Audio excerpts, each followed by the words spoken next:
to the conversation that we're going to be having regarding the upcoming municipal elections, voter apathy, and what the polls have been saying. Joining us this afternoon is Ipsos's Public Affairs Director, Ezethu Nzigi, and Planact Senior Program Coordinator, Mike Makwela. Thank you so much to both of you for your patience, and thank you for waiting for us in this regard. Let me start with you, Mr. Makwela. Do South Africans understand the importance of voting? What does voting mean to us as a people? Well, thank you very much for inviting me this afternoon. Voting is a obligation, or rather a sign that individuals in South Africa show that they want to participate in the governance of their country. So it's a very important tool that our country has for people to participate in the governance of their country. So it's very important that people should participate in the elections because they shape the nature of their government in this country. Is there a correlation between the power that South Africans have through their vote and the exercising of that power by actually going to the polls and voting? Do you find that those two can actually and do coexist? Absolutely, yes, because the power of voting either changes government or retain the existing government. So the power of vote is very, very important, and it has weight. You see, vote has got weight because it determines the future, the direction of the country, and how government must be run in this country. So you cannot divorce the power of the vote from the system of government, especially in our country. So it's very important and necessary to vote.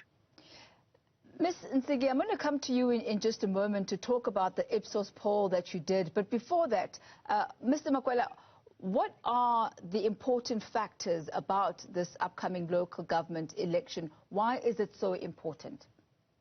Well, they're very important because these are local government elections, unlike the national government. These are where service delivery happens at a local level, where bread and butter issues are being addressed and attended to. So the value and the importance of local government elections cannot be underestimated because that's where communities at a locality decides who needs to be in local government, who should be their ward councillor, and also the relationship that the citizens should have with their local municipality. So the power of the vote in this coming local government elections cannot be underestimated.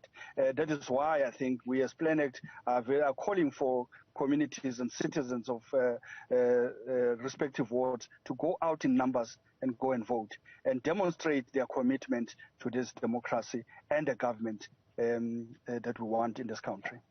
Ms. Nzigi, with the upcoming local government elections just around the corner, there was a study, a poll that was conducted by Ipsos. Tell us more about this and how it was conducted.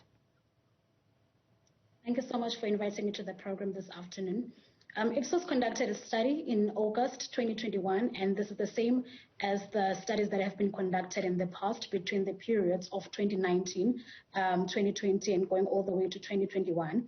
And this one in particular was conducted telephonically with South African citizens from across the different 9 provinces in the country.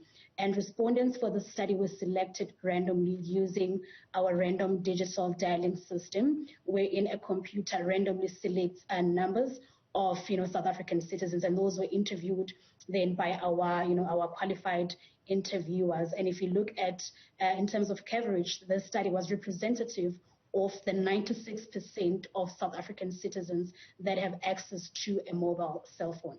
And what were the type of questions that were asked during the study pertaining to the upcoming local government elections?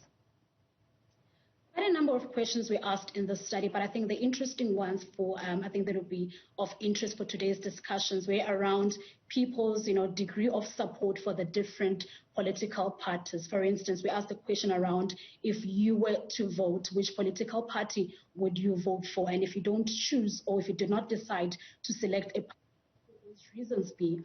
And also we asked questions around whether or not people would be voting in the upcoming local government elections, and just to gauge voter turnout, and also to sort of predict what the outcome of the elections would be. And I mean, these findings are not a clear prediction of who's going to win, but they do give an indication of where people's support is sort of tilted towards. Well, based on the outcome of the study, over 49%, around 49% said that they would support the African National Congress, 17.9% said they would support the Democratic Alliance, and 14.5% said they would support the EFF. Based on previous Ipsos studies that have been done, how accurate have these polls actually proven themselves to be when you look at them now after the elections and you see whether or not people actually did vote according to what your polls had said?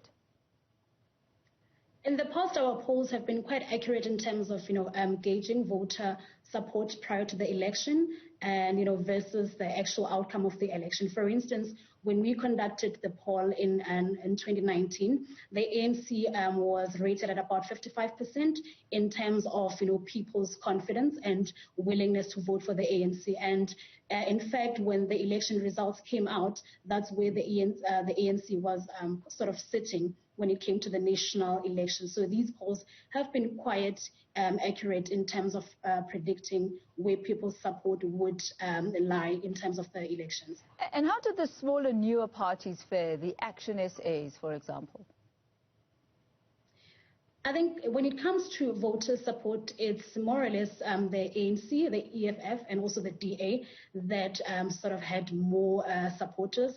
The smaller ones, although they've been mentioned by certain individuals in the poll, but they tend to still be at around a 1% to 2 percentage points in terms of support. The three parties are the ones that are sort of garnering the majority of the support, with, of course, the ANC taking the lead and followed by the DA and later the EFF. And what are the public perceptions on coalitions? When it comes to this study, it's not quite clear as to what the public perceptions are when it comes to coalitions.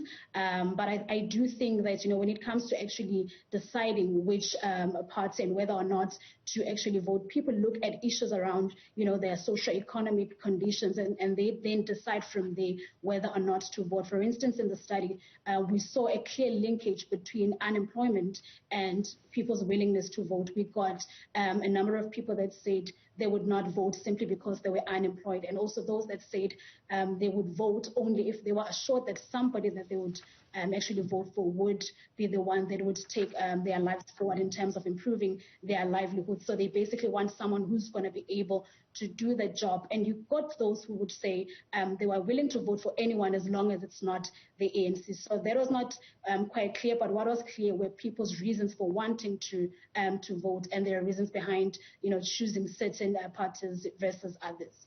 Mr. Makwela, from the study, it's clear that people want leaders that they can trust. They want leaders who are going to be held accountable. So how can, citizens hold their councillors to account? Well, there are certain building blocks and non-negotiables that I, as a voter, expect from a ward councillor. One is that, is my councillor going to make sure that there's meaningful public participation in the affairs of my municipality?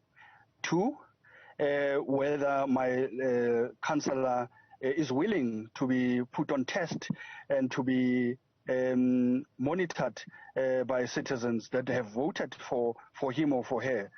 So the issue of social accountability is very critical. Accountability plays an important point.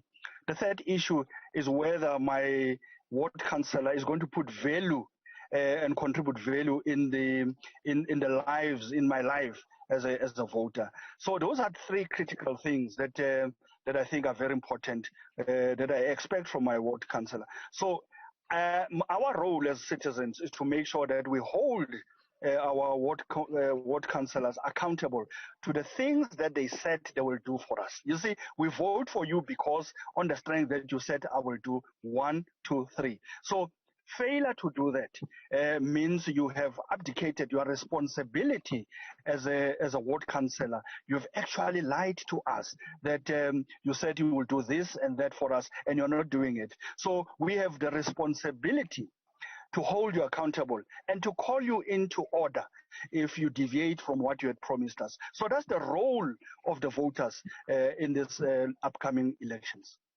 Mr. Ntigi, we've had elections before. People have had goals, they've had issues that they wanted addressed, and even post the elections, those very same election tickets that councillors were using during the election never at times get realized. In this regard, based on this particular poll that you did people speak about the lack of service delivery? Did they speak about disappointment? And what was their general disposition regarding unmet promises? Well, when it comes to this poll, we did not get to tackle issues of service delivery, but I think from the findings, it is quite apparent that people are concerned, and I think, the lack of service delivery, or poor service delivery rather, it sort of, impacts how people think. It impacts people's levels of confidence in political parties, and also impacts people's appetite to actually vote. I mean, what we saw is that, interestingly, some of the provinces that you would expect to get a good voter turnout, like your metropolitan areas, what this poll has sort of revealed is that people in the likes of Gauteng and other metropolitan areas are less likely to vote in these elections compared to people in the more rural parts of South Africa, like Limpopo and the Northwest. And Free State is interestingly at the bottom of the list. Many people in Free State are actually not showing willingness rather to vote in these elections. And I think if you can link that to issues around service delivery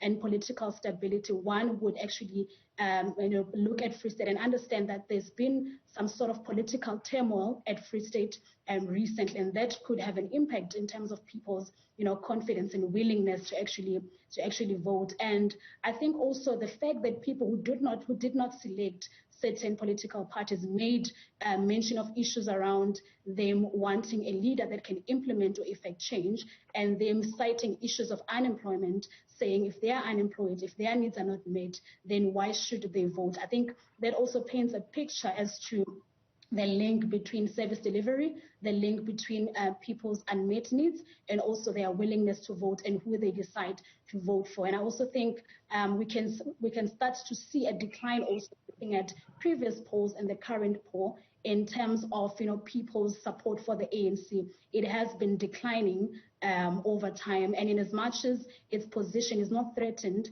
by the DA and the EFF in terms of people's willingness to still vote for the ANC, I think those people that were not perhaps fulfilled in terms of their expectations may have been the ones that have dropped off. So I think service delivery is quite important, and it does impact on who people vote for and whether they do go back to vote. Well, thank you so much to both of you for your insights this afternoon as we edge closer to the local government elections. That's Ipsos's Public Affairs Director, Ms. Eze Ntigi, and Plan Act Senior Programs Coordinator, Mr. Mike Makwela. Thank you to both of you.